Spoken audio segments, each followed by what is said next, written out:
The U.S. Supreme Court now planning to hear Trump's presidential immunity claim. The federal election interference case is one of several criminal and civil cases the former president currently faces. NBC's Laura Jarrett reports. This morning, the U.S. Supreme Court handing Donald Trump the gift of time. The justices agreeing to decide whether the Republican frontrunner should be immune from federal charges because his attempts to reverse the 2020 election happened while he was still in office. We will never give up. We will never concede. In a one-page order, the High Court saying it will hear arguments in the case the week of April 22nd. But with no firm date for its final ruling, the prospect of a federal criminal trial being completed before the November election becoming increasingly unrealistic.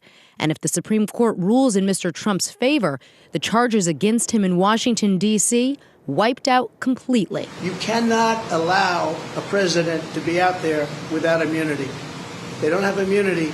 You don't have a presidency. The stakes sky high for the former president, who has cast the prosecution itself as election interference, and special counsel Jack Smith's team, which has accused Mr. Trump of defrauding the government he once led. My office will seek a speedy trial so that our evidence can be tested in court. But the case has been beset by appeals on the immunity question, with lower courts finding Mr. Trump should not be shielded from prosecution.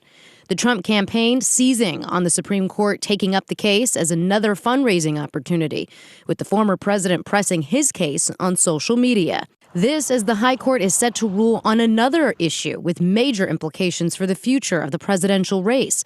The justices currently weighing Colorado's move to ban Mr. Trump from the ballot.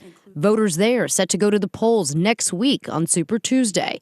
And late Wednesday, Illinois became the third state to find the former president ineligible to serve under the Constitution's insurrection clause in the 14th Amendment in light of his role on January 6.